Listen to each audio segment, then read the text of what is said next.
கூட பேசுங்கப்பா. மீட்பர் நாமத்தில் பிதாவே, ஆமென். ஹல்லேலூயா. மார்க்கு சுவிசேஷம் 14வது அதிகாரம் 16வது வசனம். மார்க்கு 14:16. அப்படியே அவருடைய சீசர் புறப்பட்டு நகரத்தில் போய் தங்களுக்கு அவர் சொன்னபடியே கண்டு பஸ்காவை ஆயத்தம் பண்ணினார்கள். அவர்கள் அப்படியே புறப்பட்டு போய் தங்களுக்கு அவர் சொன்னபடியே கண்டு. கர்த்தருடைய பரிசுத்த நாமம் மகிமைப்படுவதாக. இன்றைக்கு கர்த்தர் நம்மோடு பேச விரும்புகிற வார்த்தை அதுதான், சொன்னபடியே. எத்தனை பேர் இந்த பகல் வேளையில இந்த செய்தியை கேட்கறதுக்கு முன்னாடியே நம்பிக்கையோடு சொல்ல போறீங்க, எனக்கு சொன்னபடியே என் கண்கள் காணும்? ஒரு விஷயம் கூட சொல்லுங்க, எனக்கு சொன்னபடியே என் கண்கள் காணும். சத்தம் ஆமேன் சொல்லுங்க பார்க்கலாம். ஆமே, சொன்னபடியே. இந்த பகுதி தான் இன்னைக்கு செய்தி. இதுல ஒரு 3 முக்கியமான காரியங்களை சொல்ல விரும்புகிறேன். அதற்கு முன்பதாக நம் தேவன் அவருடைய வார்த்தையும் அவருடைய செயல்களையும் அது எல்லா வாரமும் சொன்னாலும் அது மிகையாகாது. அதை நம் தேவனை குறித்த அறிவு, ஆமென், அது நமக்குள்ள எப்பொழுதுமே ஊட்டப்பட்டு கொண்டே இருக்க வேண்டும். இந்த வேத பகுதிக்குள்ளே வரலாம். நம் தேவனை குறித்து ஒரு வார்த்தையை புரிந்து கொள்ளுங்கள். 105வது சங்கீதத்துல 8 முதல் நீங்க பார்த்தீங்கன்னா, 1000 தலைமுறைக்கென்று அவர் கட்டளையிட்ட வாக்கையும். இந்த வேர்ட் பை வேர்ட் நீங்க கவனிக்கணும். ஆபிரகாமோட அவர் பண்ணின உடன்படிக்கையும், சொல்லுங்க, வாக்கையும் உடன்படிக்கையும், அவர் ஈசாக்குக்கு இட்ட ஆணை, சொல்லுங்க, வாக்கு, உடன்படிக்கை, ஆணை. இதுல ஒன்றுமே யார் தவற மாட்டா தெரியுமா? சத்தமா சொல்லுங்க, கர்த்தர். இது 3யுமே யார் தவறுவா தெரியுமா? நம்ம. ஓ மனுஷன், நீங்க அப்படியே சேராபீன்கள். ஆமென். யார் தவறுவா தெரியுமா? நம்ம. இப்படி அப்பதான் நம்ம உள்ள வந்துட்டோம்னு அர்த்தம். ஆமென். அப்ப ஒரு தேவ பிள்ளைக்கு தேவன் செய்வேன் ஒரு வார்த்தையை சொல்றதுக்கு பின்னாடி 3 காரியங்கள் இருக்கிறது. என்னெல்லாம் இருக்கு? சூப்பர். வாக்கு, உடன்படிக்கை, ஆணை. ஹல்லேலூயா. See, உங்களுக்கு கொடுக்கப்பட்ட ஒரு வாக்குத்தத்த வார்த்தை, அது சபையிலிருந்து சொல்லப்பட்ட வார்த்தையா இருக்கலாம். நீங்க ஜெபிக்கும் போது கர்த்தர் உங்களோடு பேசின வார்த்தையா இருக்கலாம். இன்னும் அதுவும் இல்லாம இப்படி ஒரு அட்டையில கூட உங்கள்கிட்ட இதுல என்னதான் இருக்கு? வார்த்தை. ஆண்டவர் இதுலயும் பேசுவார். அதனாலதான் நான் வச்சிருக்கிறேன் இதுக்குள்ள. ஹல்லேலூயா. See, ஆண்டவர் நம்ம கிட்ட ஒரு விஷயத்தை கன்வே பண்ணணும்னு நினைச்சிட்டாருன்னு வைங்களேன், எப்படி வேணாலும் கன்வே பண்ணுவார். இது அவருடைய விசேஷம். எருசலேம் பட்டணத்துக்கு பேதுருவை கொண்டு பேசினார், பேதுருவுக்கு சேவலை கொண்டு பேசினார். ஆமென். ஹல்லேலூயா. அதனாலதான் காலத்துக்கு முன்னே கறி வைக்காதீங்க. ஹல்லேலூயா. ஆமென். கர்த்தர் எப்படி கன்வே பண்ணணும்னு நினைக்கிறாரோ பேசிடுவார். நினிவே பட்டணத்துக்கு யாரை கொண்டு பேசினார்? யோனாவை கொண்டு பேசினார். யோனாவுக்கு ஒரு பூச்சியை வச்சு பேசினார், ஒரு புழுவை வச்சு பேசினார். ஆமென். இதெல்லாம் பார்க்கும்போது தான் ஆண்டவர் புழுவையே யூஸ் பண்றீங்க, தீர்க்கதரிசி மனமாற, அப்ப நம்மளை யூஸ் பண்ணுவார். ஆமென் சொல்லுங்க பார்க்கலாம். See, அப்போ எனக்கு கொடுக்கப்பட்ட வார்த்தைக்கு நான் எப்படி பார்க்கணும் தெரியுமா? இது அப்படி சீல் பண்ணப்பட்டிருக்கிறது. என்ன 3 சொன்னேன்? வாக்கு, உடன்படிக்கை, ஆணை. இதை அவர் அடிக்கடி நினைப்பார் என்றல்ல, என்றென்றைக்கும் நினைத்திருக்கிறார். அதனாலதான் நம்ம பாடுவோம், உடன்படிக்கையின் தேவன் உண்மையில் பிசகாதவர், உடன்படிக்கை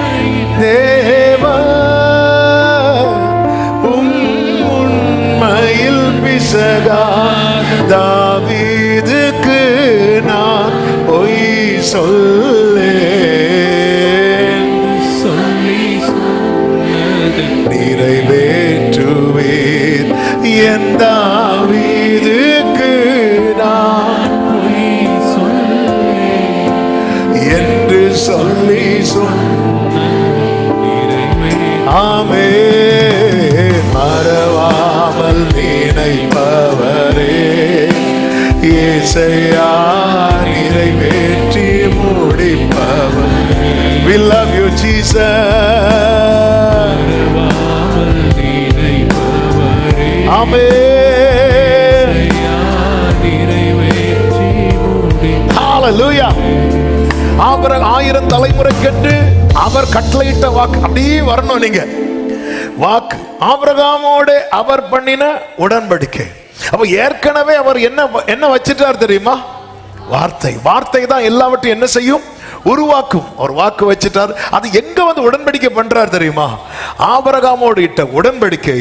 அடுத்து அது யாருக்கு பிராமிஸ் பண்றார் தெரியுமா? ஈசாக்குக்கு ஆணையிட்டு அதை வந்து யாக்கோபுக்கு எப்படி கொடுக்கிறார் தெரியுமா? பிரமாணமா கொடுக்கிறார். அதுதான் யாக்கோபுக்கு கையில என்ன கிடைக்குது தெரியுமா? பிரமாணம் கிடைக்குது, வேதம் கிடைக்குது. அப்படி என்றா இந்த பிரமாணம் யார் கையில கொடுக்கப்பட்டதோ அவர்கள் மிகவும் பாக்கியவான்கள். பக்கத்துல 2 பேர் கையை பிடிச்சு சொல்லுங்க, நாம பாக்கியவான், நம்ம பாக்கியவான். அதன் அர்த்தம் என்ன?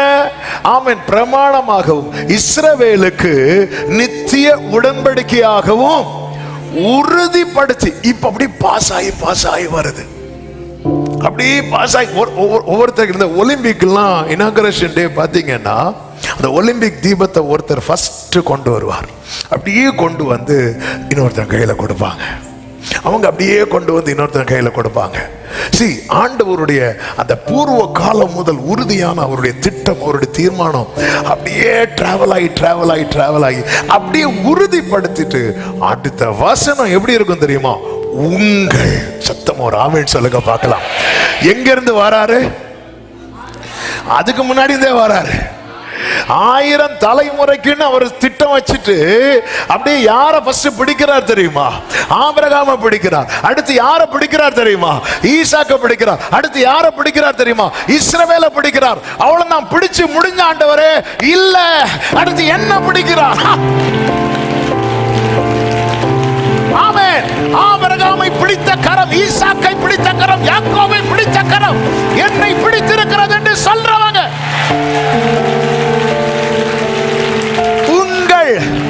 இந்த வேர்ட் அடுத்து ரொம்ப பியூட்டிஃபுல்லா இருக்கும். உங்கள் அப்படின்னு சொன்னா எத்தனை பேர் இருக்கிறாங்க? நம்ம எல்லாரும் தான்.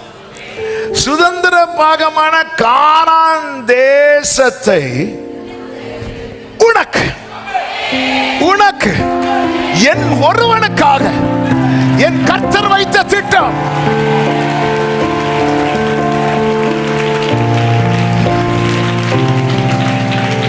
ஹல்லேலூயா. நீங்க சென்னைக்கு பஸ் புக் பண்றீங்கன்னு வைங்களேன், பஸ் ஸ்டாண்டு போறீங்க, அன்னைக்கு வேற எந்த டிக்கெட்டும் புக் ஆகல. நீங்க ஒரு ஆள் மட்டும் தான் 1000 ரூபாய் கொடுத்து டிக்கெட் புக் பண்றீங்க. நான் சொல்றேன் 1000 ரூபாய்லாம் 10 வருஷத்துக்கு முன்னாடி. இப்போ 1000 ரூபாய் கொண்டு போனா பஸ்ஸை ஒருக்கா ஏறி பார்த்துட்டு இறங்கி போயிரு அப்படின்பா. ஆமா, ஏன்னா இப்போ ஃப்ளைட் டிக்கெட்டை விட இந்த சீசன் டைம் எல்லாம் பஸ் டிக்கெட் ரொம்ப ஜாஸ்தி. நேராக போறீங்க, 1000 ரூபாய் கொடுத்துட்டு போறீங்க, யாரும் இல்லை. நேராக போய் வண்டி எடுக்க இல்லையா இப்படி கேட்க முடியுமா? சார் வண்டி பிரேக் டவுன் அப்படிமா. ஆமாம், ஒரு ஆளுக்காக எனக்கு ஒண்ணு தர்றதுக்கு அவர் 1000 தலைமுறைக்கு திட்டம். அதுவும் யாரெல்லாம் பாஸ் ஆகி வருது தெரியுமா? ஆமென். அதனாலதான் ஆமென் ஃபாதர் அழகா அதை பாடியிருக்கிறாங்க. கலாத்தியர் 3. தண்டிக்கப்பட்டார் நாம் மன்னிப்படைய நீதிமானாக்கிடவே,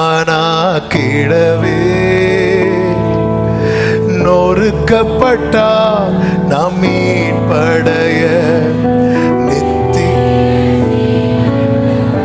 சாபமானார் சாபமானார் நம் சாபம் நீங்க மீட்டாரே சாபத்தினின்று.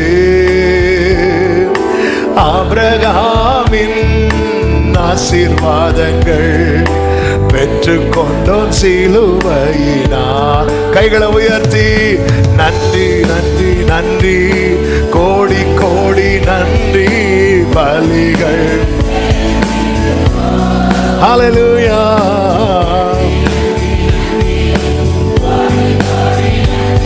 ஆமென் ஆமென் ஆமென். அப்போ நீங்க இந்த வேர்டை வந்து ஏன் இப்படி சொல்றேன்னா, ஒவ்வொரு வார்த்தைக்கு பின்னாக எத்தனை பேரை யூஸ் பண்ணியிருக்கிறான்னு பார்க்கணும்.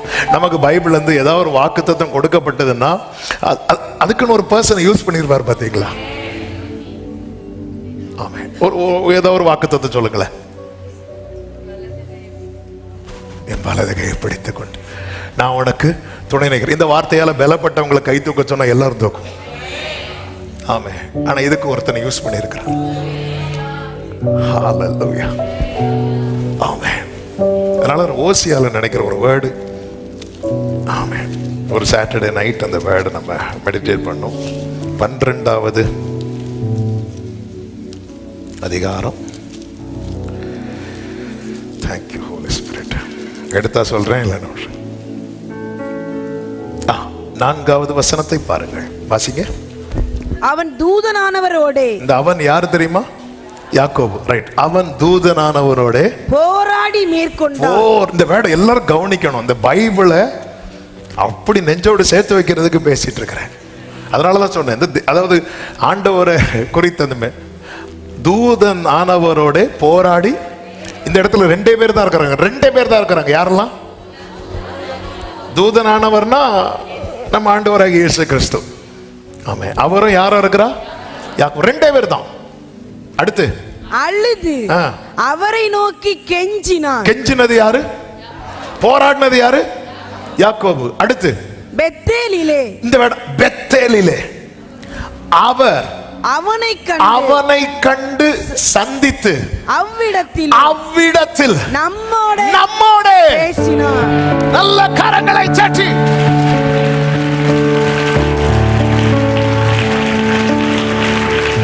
எத்தனை பேருக்கு விளங்குது? இப்ப யாக்கோபு இருந்திருந்தா, ஓஹோ நான் இருந்து அழணும், நான் இருந்து போராடணும். உனக்கு வாக்கு தத்தமா கேட்டா நம்ம சொல்லணும், யாக்கோபே நீ அழுது நீ போராடினதால் நான் பெறல. கெத்செமனே தோட்டத்தில் அவர் அழுதார், சிலுவையிலே அவர் போராடினார், நான் பெற்றுக்கொண்டேன். ஹல்லேலூயா. இந்த உடன்படிக்கைக்கு, இந்த வார்த்தைக்கு பின்னாக ஆமென் வாக்கு ஆணை இருக்கிறது, உடன்படிக்கை இருக்கிறது. பொய் சொல்ல அவர் மனிதர் அல்ல, மனம் மாற அவர் மனுபுத்திரனும் அல்ல. அவர் சொல்ல ஆகும், அவர் கட்டளையிட நிற்கும். எனவேதான் ஆண்டு ஒரு வார்த்தையை தந்தா அது சந்தோஷமா, அப்பா சொல்லிட்டார்ல அது சொல்லுங்க. அவங்க மனைவிட்ட போய் சொல்லுங்க, அவங்க புருஷன்கிட்ட போய் சொல்லுங்க, உங்க பிள்ளைங்கள்ட்ட போய் சொல்லுங்க. ஆமே. சிலர்கிட்ட சொன்னா அடி விழும், வேண்டாம், கொஞ்சம் வெயிட் பண்ணுங்க. நல்லா பேசும்போது சொல்லணும்.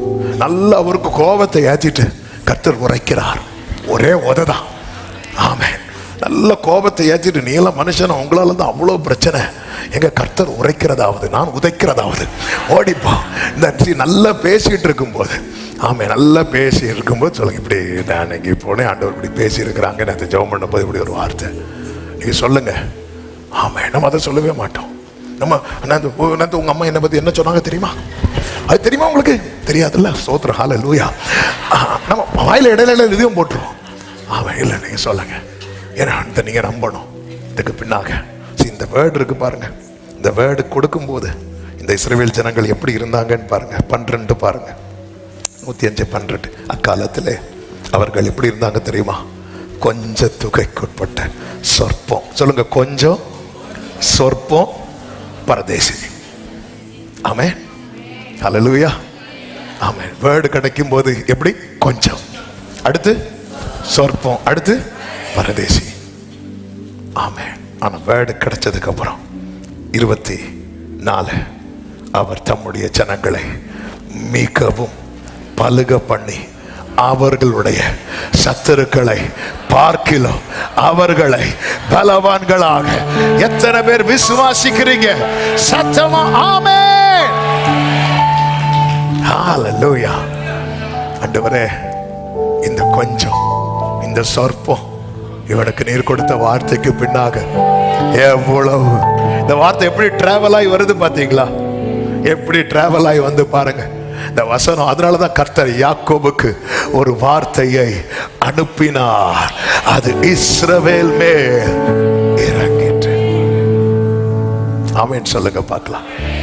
கர்த்தருக்கு மகிமை உண்டாவதாக. அவர் சொல்லும் போது இஸ்ரவேல் ஒன்றுமில்லை, அவர் சொன்னதினால் இன்னைக்கு எல்லாத்திலையும் இஸ்ரவேல் இல்லாமல் இல்லை. ஆமா, ஒரு கன்னியாகுமரி மாவட்டம் மாதிரி ஒரு சின்ன நாடு, நமக்கு மாவட்டம் அது அவ்வளவுதான். ஆனா இஸ்ரவேல் பிரதமருக்கு சளின்னா இங்க நியூஸ்.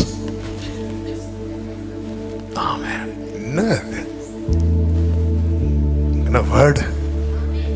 சத்துருக்களை பார்க்கிலும், அதாவது இந்த உலகத்துல ரொம்ப அடிக்கப்பட்ட சத்துருக்கள் அதிகம் இருக்கிற நாடு யாதுன்னு கேட்டீங்கன்னா இஸ்ரவேல் தான். அழிக்க முடியல. அழிக்கணும்னு ஒரு ஹிட்லர்னு ஒருத்தன் எழும்பினான். இப்ப அந்த ஊர்ல அந்த பேரே சொல்றதே பிடிக்கலாம். அழிக்க நினைச்சவங்க எல்லாம் அழிஞ்சு போனாங்க. ஏன்னா வேறு இருக்குல்ல, வேறு அங்க இருக்கு. ஆமே, கொடுக்கும் போது ஒண்ணுமே இல்லை. நீங்க நான் சொற்பமா இருக்கிறேன், நான் ஒண்ணும் இல்லாம இருக்கிறேன், நான் ஒரு பரதேசி போல இருக்கிறேன், எனக்குன்னு எதுவும் இல்லை. ஒன்றும் இல்லாமல் இருக்கும்போது நம்ம ரொம்ப பாடுவோம் இந்த பாட்டை. ஒவ்வொன்றா வர வர எனக்கென்று கேஸ் ஆஃப் பண்ணியா, ஆமே, வர வர வர வர ஒன்றும் இல்லையா, வேறு ஒரு கொஞ்சம் வர ஆரம்பிச்சா என் வீட்டில் ஆகாரம் கூரைவில்லையே. ஆமே, ஹல்லேலூயா. கர்த்தர்களை ஆசீர்வதிப்பாராக. அதாவது நம்ம வாழ்ந்திருக்கணும்னு விரும்புகிற கர்த்தர். ஆமே, ஹல்லேலூயா. அதே நேரத்தில் புரிந்து கொள்ளணும், என் வாழ்க்கையில் நான் பெற்றுக்கொண்ட ஒவ்வொரு நன்மைக்கு பின்னாக ஒரு பெரிய திட்டம் இருக்கிறது. தங்களுக்கு சொன்னபடி கண்டார்கள். நீங்க அந்த மத்தேயு 14 இப்பொழுது வாருங்கள்.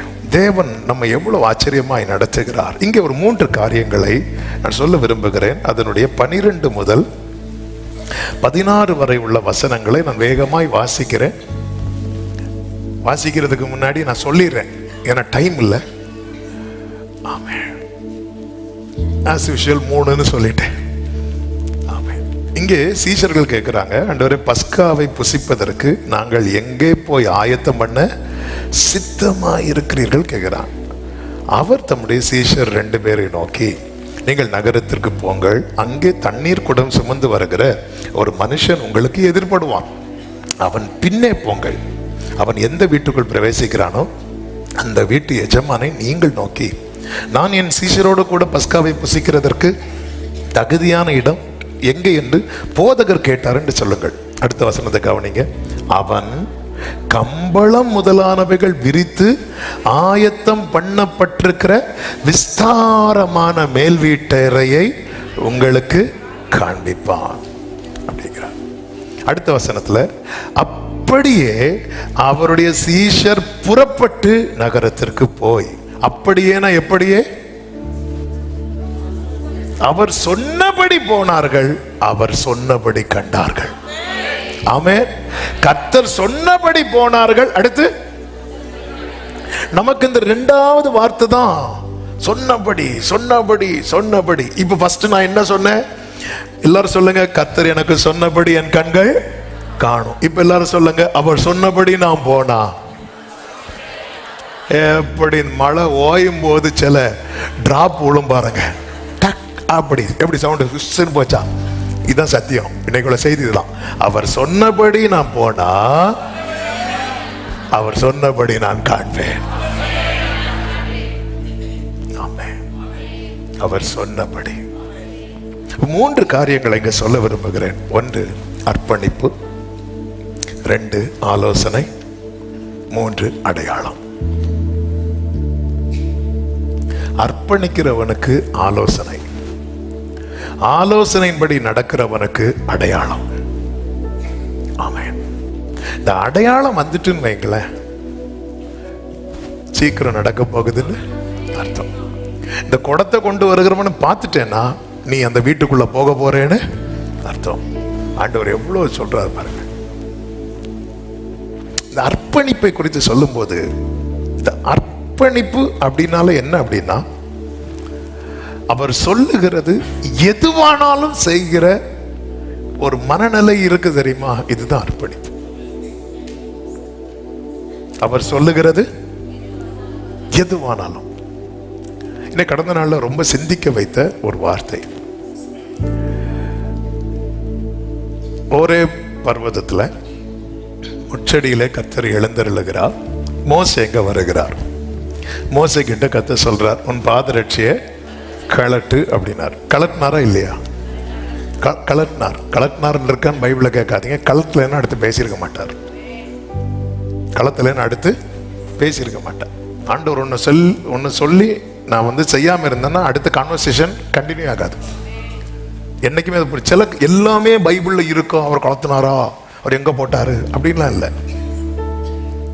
அடுத்து அந்த நீங்கள் காயின்ட்ட கர்த்தர் பேசுவார் பாருங்க, அவன் அந்த செய்யலை, அந்த கான்வர்சேஷன் அங்கே ஸ்டாப் ஆகுது.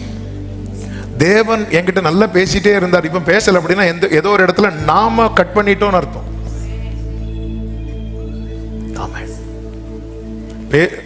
அதாவது என் வீட்டு வேலைக்காரன் எலியேசர் அவன் சுதந்திரவாளியா இருப்பான்னு சொல்லும்போது ஆண்டவர் சொன்னார், இல்லை உன் கற்ப பிறப்பு அப்படிங்கிறார். அதை விட்டுட்டு ஆண்டவருடைய ஆலோசனை கேட்காம மனைவியின் ஆலோசனை கேட்டு ஆகார் கிட்ட போவோம். 13 வருஷம் ஆண்டவரோட தொடர்பே இல்லை. இப்போ பாதரட்சிய கலட்டு அப்படின்னு கலைச்சார். ஓகே, கையில் என்ன இருக்குன்னு கேட்டார். என்ன இருக்குன்னாரு? போடுனார். போட்டானா இல்லையா? இப்போ இதுக்கு பேர் என்னன்னு சொல்லலாம்? அர்ப்பணிப்பு. பாதரட்சியை கழட்ட முடிந்தது, கோலையும் போட முடிந்தது. அடுத்து சொல்றாரு, உன்னை அனுப்புறேன் வான்னு சொல்லும் போது வேற யாரையாவதுங்கிறான். அதாவது இங்க மோசே சிலவற்றை செய்கிறான், ஆனா சிலவற்றை செய்ய மனம் இல்லாமல் இருக்கிறான். இது அர்ப்பணிப்பு இல்லை. நைட்டு ஃபுல்லா, நேற்று பகல் ஃபுல்லா இந்த வேர்டு தான் ஆவியானவர். அதாவது நம்ம அர்ப்பணிப்புன்னு நினைக்கிறோம் நிறைய விஷயத்தை, எல்லாத்தையும். சில காரியத்தெல்லாம் சரி நாங்கள்லாம் எல்லாம் விட்டுட்டோம் தெரியுமா? நாங்களும் இப்ப சினிமா பார்க்கறதே இல்லை தெரியுமா? சூப்பர். நாங்களும் இப்ப ஒயிட் தான் போடுவோம் தெரியுமா? சூப்பர். நாங்க நகை கடை பக்கமே போறதில்ல. பியூட்டிஃபுல். சரிப்பா, அவங்க மேல ஒரு கசப்பு இருக்கு பாரு, அதை விட்டுரு. ஆண்டவரே நகையை மாத்திட்டேன், ஆண்டவரே அந்த பகையை மாத்திட்டேனா? அது இருக்கணும். அது உங்களுக்கு என்ன செய்யுது? அந்த பகையை மாத்திட்டேன்னா அதை சொல்ல முடியாது. அது வேற யாரையா பாருங்க. மோசேக்குள்ள 40 வருஷத்துக்கு முன்னாடி உள்ள ஒரு காயம் இருக்கிறது. என்ன காயம் என்றால், தன் இனத்தில் ஒருவன் துன்பப்படுகிறதுக்கு இவன் நியாயம் செய்யறான். யாருக்கு நியாயம் செய்தானோ அவனே அடுத்த நாள் கேள்வி கேட்டுட்டான். அன்னைக்கு மனசுல டிசைட் பண்ணான்,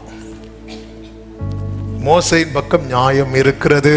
ஆனால் அர்ப்பணிப்புன்னு வந்துட்டா அவர் என்ன சொன்னாலும் செய்யறதுக்கு ரெடி ஆகணும். ஆரோனின் கோலை துளிர்விட வைத்தார்ல, எண்ணாகமம் 17. நீங்க எடுக்க வேண்டாம், வீட்டில் போய் பாருங்க. திடீர்னு ஏன் கோலை துளிர் விட்டுச்சு? துளிர் விட வைக்கிறதுக்கு முன்னாடி ஒரு சம்பவம் நடக்குது. என்ன சம்பவம் தெரியுமா? அவ்வளவு ஜனங்களும் மோசேக்கும் ஆரோனுக்கும் எதிராக முறுமுறுக்கிறாங்க. ஆரோனுக்கு எதிராக முறுமுறுக்கிறாங்க. அதில் இந்த தாத்தான் அபிராம் அப்படின்னு கோராகின் கூட்டம். ஆண்டவருக்கு கோபம் வந்துச்சு. தேவ கோபம் இறங்குது. ஜனங்கள்லாம் செத்துட்டு இருக்கும்போது மோசே ஆரோன்ட்ட சொல்றா, ஆரோனே நீ உயிரோடு இருக்கிறவர்களுக்கும் மரித்தவர்களுக்கு நடுவில் போய் நீ தூபம் காட்டா. ஆரோனே சொல்லும்போது ஆரோன் எப்படி போனான் இருக்கு தெரியுமா? ஓடி போனான் இருக்கு. ஒரு செகண்ட் யோசிச்சிருந்தா, என்ன அவ்வளோ பேசினாங்களே சாகட்டும், அப்படி இல்லை, ஓடுனா. இதிலிருந்து ஆண்டவர் பார்க்கிறார். இதான் அர்ப்பணிப்பு. இதுதான் அழைக்கப்பட்டவனுடைய அர்ப்பணிப்பு. 1000 பேசட்டும், ஆமே, எனக்கு சத்ருவா இருக்கிறவனுக்கு அவர் சாப்பாடு கொடுன்னு சொன்னா நான் கொடுக்கிறேன்னா நான் அர்ப்பணித்திருக்கிறேன்னு அர்த்தம். ஆமே, 1000 பேசுறோம். ஓடுனா பாருங்க, உயிரோடு இருக்கிற மரித்தவர்களுக்கு முன்னாடி போய் இப்படி நிக்கிறான், இப்படி நிக்கிறான். அப்போ உயிரை பணையம் வச்சு தனக்கு எதிராக எழும்புறவங்களுக்காக போய் நில்லுன்னு சொன்னதும் போய் நின்னா பாருங்க. ஆண்டவர் பார்த்தார், எல்லா கோத்திரத்தின் கோலையும் வாங்க, இந்த லேவி கோத்திரத்தில் ஆரோன்னு எழுது, வச்சுட்டு போ, நாளைக்கு பாரு. அது நர்த்தன முழுமையான அர்ப்பணிப்பு, உங்க வாழ்க்கையின் கோலை துளிர்விட பண்ணுவதற்கான ஆயத்தம். நம்ம ஆண்டவருக்காக நிறைய செய்கிறோம். நாங்கள் பாருங்க, சண்டே மட்டும் எங்களுக்கு வந்தா போதா, நாங்கள் வெள்ளிக்கிழமையும் தியாகத்தோடு எல்லாம் ரைட்டு தான். மோசே நீ பாதரட்சியை கலட்டினது சல்யூட் மோசே, கோலை போட்டது சூப்பர் மோசே, டபுள் சல்யூட். ஆனா நீ போன்னு சொல்லும் போது அவன் காரணம் சொல்லிட்டே இருக்கிறான். ஆண்டவர் ஆண்டவர் எங்க பாருங்க, நான் பேசிட மாட்டேன், நான் உனக்கு வாயா இருக்கிறேன் மோசே.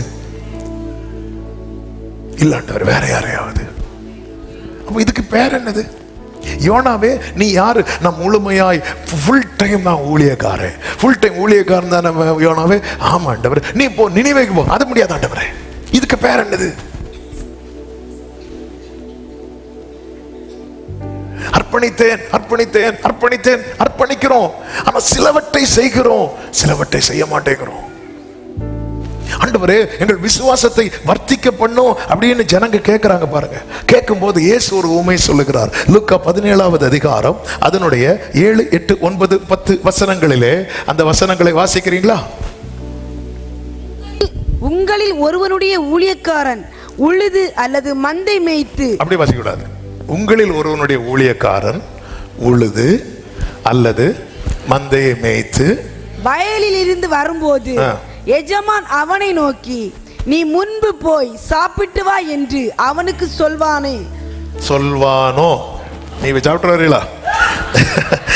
நீ முன்பு போய் சாப்பிட்டு வா என்று அவனுக்கு சொல்வானோ? அடுத்து, நீ எனக்கு சாப்பாடு ஆயத்தம் பண்ணி, நான் ஆயத்தம் பண்ணணும். நீ எனக்கு சாப்பாடு ஆயத்தம் பண்ணி அறை கட்டி கொண்டு நான் போஜன பானம் பண்ணும் அளவு எனக்கு ஊழியம் செய். அதற்கு பின் நீ புசித்து குடிக்கலாம் என்று அவனுக்கு சொல்வான் அல்லவா? நல்ல கவனமா கேளுங்க. ஒரு எஜமான் வராரு. இங்க என்னெல்லாம் சொல்லப்பட்டிருக்கு தெரியுமா? ஒன்று வயல் இருக்கு, அடுத்து மந்தை இருக்கிறது. வயலு மந்தை இருக்குனாலே அந்த வீட்டில் அதுக்குன்னு எத்தனை பேர் உண்டு? நிறைய வேலைக்காரங்க உண்டு, நிறைய வேலைக்காரங்க உண்டு. அதாவது அந்த தேவனுடைய பார்வை, நிறைய வேலைக்காரங்க இருக்கும்போது உழுறதுக்குன்னு ஒரு டீம் உண்டு, மேய்க்கிறதுக்குன்னு ஒரு டீம் உண்டு, சமைக்கிறதுக்குன்னு ஒரு டீம் உண்டு, பந்தி விளம்புறதுக்குன்னு இன்னொரு டீம் உண்டு. ஆனா இங்க எஜமான் என்ன பண்றார்?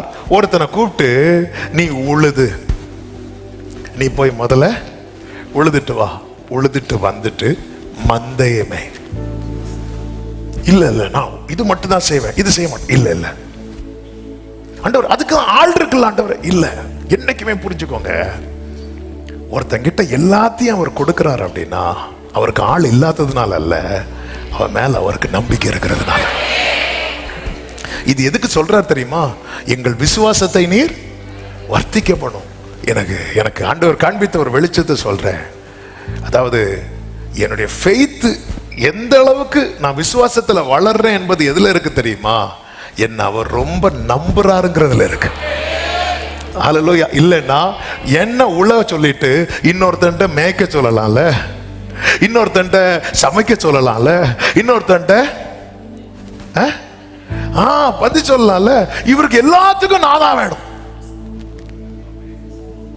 நீ உழுது அல்லது மந்தை மேய்த்து வயலிலிருந்து வரும்போது சொல்ற, நீ முன்பு போய் சாப்பிட்டு வா என்று சொல்லணும். இல்ல, நீ எனக்கு சாப்பாடு ரெடி பண்ணு. ஆமா, எஜமானே ஆல்ரெடி சமையல் இருந்தாலும் நீ பண்ணிட்டு, நீ ப்ரிப்பேர் பண்ணு போ. நீ பண்றது எனக்கு ரொம்ப பிடிச்சிருக்கு. இவர் அப்பதான் வேலையெல்லாம் செஞ்சுட்டு வரார். இந்த எஜமானுக்கு வயல்ல ஆள்லாம் இல்ல, சாப்பாடு ஆயத்தம் பண்ணி ரெடி பண்ணிட்டேன் என்ன டேபிள் இருக்க போய் எடுத்து தின்னும், அப்படி கிடையாது. நீ அறை கட்டி கொண்டு நான் போஜன பானம் பண்ணும் அளவு எனக்கு ஊழியம் செய். நான் நல்லா சமைச்சிட்டேனே, நீ நல்லா சமைச்ச, நீ சமைக்கிறத விட டேஸ்ட் எதுல தெரியுமா இருக்கு, நீ அதை எடுத்து எனக்கு வச்சு தர பாரு என்னெல்லாம் சொல்லி விளம்ப வைக்கிறாங்க. உண்மையான அர்ப்பணிப்புங்கிறது தான். எல்லாமே என் தலையில இல்லை. சில சொல்லுவாங்க இந்த வீட்டுல எல்லாத்துக்கும் நான் தான் அப்படின்னா, நம்ம அந்த வீட்டுக்கு நம்ம இந்த முழுமையா நம்மள பாக்குறீங்க ஒரு மாதிரி. ஆமே, நல்லா புரிஞ்சு. நீ எனக்கு ஊழியம் செய், அதற்கு பின்பு நீ புசித்து குடிக்கலாம் சொல்லிட்டு அடுத்த வார்த்தையில சொல்றாரு 9, தான் கட்டளை இட்டவைகளை அந்த வேலைக்காரன் செய்ததற்காக அவனுக்கு உபச்சாரம் செய்வானோ அப்படி. அதன் அர்த்தம் என்ன? இது கடமை. நான் செருப்ப கலத்தினது பெருசா சாட்சி சொல்றதுக்கு இல்ல, அது என்னுடைய கடமை. நம்ம கடமையெல்லாம் பெருசாக்கி வெளியே காட்டிட்டோம். பாருங்க பாருங்க, நீங்க புது போன், நாங்க எப்பவுமே பழைய போன் தான் வச்சிருக்கோம். பாத்தீங்களா, நீங்க சேர்ல சாஞ்சிருப்பீங்க, நாங்க எப்பவுமே ஃப்ரண்ட்ல தான் வந்திருப்போம். சரி, நம்ம சின்ன சின்ன காரியத்தை எல்லாத்தையும் ரொம்ப பெருசாக்கிட்டோம். இது கடமை சொல்லிட்டு அடுத்த வார்த்தையை சொல்லுவாரு, அப்படியே நீங்களும் உங்களுக்கு கட்டளை இட்ட யாவற்றையும் செய்த பின்பு நாங்கள் அப்பிரயோஜனமான. நீ இப்படி ஒரு லெவலுக்கு வந்துட்டேன்னா நீ விசுவாசத்துல வளர்ந்துட்டேன்னு கர்த்தர் சொல்ற. ஆமே. அதாவது எத்தனையோ பேர் இருந்தோம், நம்ம கிட்டயே சில காரியங்கள் திரும்ப திரும்ப திரும்ப திரும்ப வருதுன்னா, ஆமே, நம்முடைய அர்ப்பணிப்பை டெஸ்ட் பண்றாருன்னு அர்த்தம். ஆண்டவரே இது பண்ணிட்டு, ஆண்டவர் இதுவும் பண்ணணும் ஆண்டவரே, இதையும் செய்யணும் ஆண்டவரே. ஆமே. இது கடினமான உபதேசம். இதை கேட்க முடியாதுன்னு போனது ஜனங்களா சீஷர்களா? சீஷர்கள்னு பைபிள்ல இருக்கு. யோவான் 6:66 வாசிங்க. அது முதல் அவருடைய சீஷரில் அநேகர் அவருடனே கூட நடவாமல், அப்போ அது வரைக்கும் அவங்க அவரோடு கூட நடந்தார்கள். அது முதல். அர்ப்பணிச்சுட்டு அதான் சொல்றோம். நீ அர்ப்பணிச்சுட்டு, நீ அர்ப்பணிச்சதுனால உன்கிட்ட சொல்றேன். இல்லன்னு நீ ஸ்டார்டிங்லே செருப்ப களத்துன்னு சொல்லும் போதே முடியாதுன்னு போயிருக்கணும். அப்ப நீ அர்ப்பணிச்சுட்ட, கையில என்ன இருக்குன்னு கேட்டா அதெல்லாம் போட முடியாதுன்னு சொல்லி நீ போட்டுட்ட. நீ ஆண்டவர் சமூகத்துல வந்துட்ட, நீ குடிய விட்டுட்ட, நீ சில ட்ராக்ல அதெல்லாம் விட்டுட்ட, இதை விட்டுட்ட, அதை விட்டுட்ட, வந்துட்ட. இப்ப நான் சொல்றேன் இதை பண்ணு, அதெல்லாம் பண்ண முடியாது. என்னைக்குமே புரிஞ்சுக்கோங்க, அர்ப்பணிக்கிறவனுக்கு தான் ஆலோசனை வெளிப்பட்டு கொண்டே இருக்கும். அர்ப்பணிக்கிறவனுக்கு ஆலோசனை வெளிப்பட்டு கொண்டே இருக்கும். அர்ப்பணிக்கிறவனுக்கு. அதனாலதான் இந்த லைன்ல ஆவியானவர் காண்பித்த வெளிச்சத்தின்படி உங்களோடு பேசிக் கொண்டிருக்கிறேன். அர்ப்பணிக்கிறவனுக்கு ஆலோசனை வெளிப்படும். அர்ப்பணிப்பு. ஆமென். வேண்டாத பலவீனம், அதாவது ஆண்டவரே கிருபையினால இப்போ ஆண்டவரே சில காரியத்தெல்லாம் விட வச்சிருக்கிறீங்க, சில காரியத்தெல்லாம் செய்ய வச்சிருக்கிறீங்க ஆண்டவரே. ஆனா என்னால எல்லாமே செய்ய முடியுதா அப்படிங்கிறது ஒரு பெரிய கேள்வி. என்னால அவர் சொன்ன எல்லாத்தையும் செய்ய முடியல அப்படின்னா என்னால என்னை முழுமையாய் அர்ப்பணிக்க முடியவில்லை. ஒரு தேவ மனிதருடைய செய்தியை கேட்டுக்கொண்டிருந்தேன். என்னை ரொம்ப சிந்திக்க வைத்த ஒரு வார்த்தை. அவருடைய சொல்றாரு, ஆமாம், நான் இன்னைக்கு இப்படி இருக்கிறதுனால நான் இருக்கிறத நியாயப்படுத்தலை, சில காரியங்களில் இப்படி இருக்கக்கூடாதுன்னு ஆண்டவர் என்கிட்ட பேசினார், என்னால் அது முடிய மாட்டேங்குது அப்படின்னு சொல்லிட்டு ஒரு பெரிய தேவ மனிதர் வந்து ஊழியர்களுக்கு பாடம் எடுக்கிற இடத்துல சொல்கிறாரு. அதை நான் கேட்டுட்டு இருந்து என்னால் விட முடியலை, நான் ஜெபம் பண்ணிட்டு இருக்கிறேன், சீக்கிரம் விட்டுருவேன் நினைக்கிறேன் அப்படின்னாரு. அவர் சொல்ல வேண்டிய அவசியமே கிடையாது. இதான் ஃபேக்ட். எல்லாம் இதை விட்டுறவங்களாம் கை தூக்குங்க, கை தூக்கும். இது கை தூக்கணும் தெரியல, தூக்க சொன்னார். தூக்கலைன்னா மீட்டிங் முடிக்க மாட்டார். நமக்கு தெரியணும், நமக்கு தெரியும் நம்மளால முடியுதா. எத்தனை அடையாளங்களை காட்டினார் மோசைக்கு, எவ்வளவு அற்புதங்களை பண்ணார் அந்த முச்செடியில வச்சு. முடியல. நம்ம என்ன நினைக்கிறோம், அற்புதம் நடந்த முடியும். அற்புதம் நடந்து மோசைக்கு முடியல. நம்ம என்ன நினைக்கிறோம், இது மட்டும் செஞ்சுட்டாருன்னு வைங்களேன், இது மட்டும் நடக்கட்டும். சில சொல்லுவாங்க ரிட்டையர்ட் ஆகட்டும், நான் தண்ணியில முங்க வேணும். எங்க சில சொல்லுவாங்க என் பிள்ளைக்கு மட்டும் திருமணம் நடக்கட்டு, அதுக்கப்புறம் உங்களுக்கா காணவே காணாது. இப்படிதான் ஃபர்ஸ்ட் சர்ச்சு 2000 ஃபர்ஸ்ட் சர்ச்சை கட்டும் போது அப்பா கூட ஒருத்தர் இருந்தார். அப்பா கூட இருந்தா சர்ச்சுக்கு வரக்கூடிய ஒரு பிலிவர். அவர் சொன்னார், பாஸ்டர் அந்த டைம் 10,000 ரூபானாலே பெரிய விஷயம். பாஸ்டர் எனக்கு ஒருத்தர் 50,000 ரூபா தரணும், அந்த 50,000 ரூபா தந்துட்டு நான் அப்படியே சர்ச்சை கொடுத்துருவேன் பாஸ்டர் அப்படின்னு. எங்கப்பா ஜெபம் பண்ணி அனுப்பி விட்டாங்க. அடுத்த வாரத்துலேருந்து அவர் சர்ச்சுக்கு வரல. ஏன் வரலன்னு அந்த 50,000 ரூபா கிடச்சிட்டு. அப்போ அவருடைய மனைவி சொன்னாங்க, நீங்கள் ப்ராமிஸ் பண்ணீங்கல்ல இந்த 50,000 எத்தனை வருஷம் கிடைக்காதது, இப்போ ப்ராமிஸ் பண்ணீங்க கிடைச்சதும் சர்ச்சை கொடுப்பேன்னு. ஒன்று அவர் சொன்னார், ஆனால் அது கிடைக்காதுன்னு நினச்சேன். கிடைக்கும்னு யாருக்கு தெரியும். அவர் இப்படி ஜெபம் பண்ணி வாங்கி தந்துட்டாரு, இனி இதை கொடுக்கணுமா. கிடைக்காது நினைச்சதுனால நான் என்ன பண்ணேன், ப்ராமிஸ் பண்ணேன். நம்மளால முடியாத காரியங்கள் இருக்கும். முடியல. இந்த முடியலைங்கிற காரியத்தை அக்செப்ட் பண்ண முடியுதா?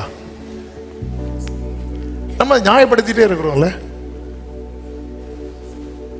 மோசே நியாயப்படுத்திட்டே இருந்தான். ஆண்டவரே உங்க நாமம் என்னன்னு தெரியாது, நாமத்தை சொல்றார்.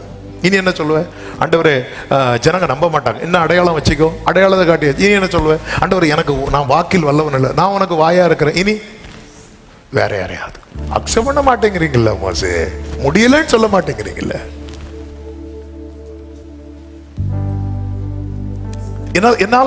என்னால என்னை முழுமையாய் அவர் சமூகத்தில் வைக்க முடியுதா? நம்ம என்ன நினைச்சிட்டோம், ஒரு சில காரியங்களை செய்து நம்ம பெரிய தியாகம் பண்ணது போல நாம் நம்மை காண்பித்து ஜனங்கள்கிட்ட நல்ல பேர் வாங்கிட்டு இருக்கிறோமா? அதை அப்படியே மெயின்டைன் பண்ணுங்க, தப்பு இல்லை. ஆனா நமக்கு தெரியணும்ல, நம்மளை கலப்பையின் மேல கை விட்டு கையை வச்சு திரும்பி பார்க்கிறவன் எனக்கு உகந்தவன் அல்லன்னு சொல்லும்போது சீஷர்களுக்கு அது விளங்கல. ஆனா திரும்ப மீன் பிடிக்க போகும்போது உணர்த்திருக்கும்ல. ஒரு இன்சிடென்டோட என் அர்ப்பணிப்பு போச்சா? அர்ப்பணிக்கணும். எப்படி? பெஸ்ட் எக்ஸாம்பிள் அதான் சொல்றாரு. உன்னை உள்ள சொல்றாரா, நீ உள்றதுக்கு ரெடியா இருக்கணும். உன்னை மேய்க்க சொல்றாரா, நீ மேய்க்கிறதுக்கு ரெடியா இருக்கணும். உன்னை சமைக்க சொல்றாரா, நீ சமைக்கிறதுக்கு ரெடியா இருக்கணும். உன்னை விளம்ப சொல்றாரா, விளம்புறதுக்கு ரெடியா இருக்கணும். நான் சாப்பிடுறேன்டா, என் பக்கத்துல கொஞ்ச நேரம் நில்லுடா, கொஞ்ச நேரம் நிக்கிறதுக்கு ரெடியா இருக்கணும். ஆண்டவரே சொல்லும் அடியே கேட்கிறேன் என்கிற மனநிலையில் இருக்கிறவனுக்கு தேவ சமூகத்தில் காத்திருக்கிற சில உள்ளங்களுக்கு இந்த வார்த்தை கொடுக்கும்படி கடந்த நாள்ல ஆவியானவர் ரொம்ப பாரப்படுத்தினதுனால, யாருக்குன்னு தெரியல, ஒருவேளை சர்ச்சைக்குள்ள இருக்கிறவங்களுக்கா இருக்கலாம், ஆன்லைன்ல பாக்குறவங்களுக்கா இருக்கலாம், நான் இந்த வார்த்தையை எனக்கென்று எடுத்து பேசி கொண்டிருக்கிறேன்.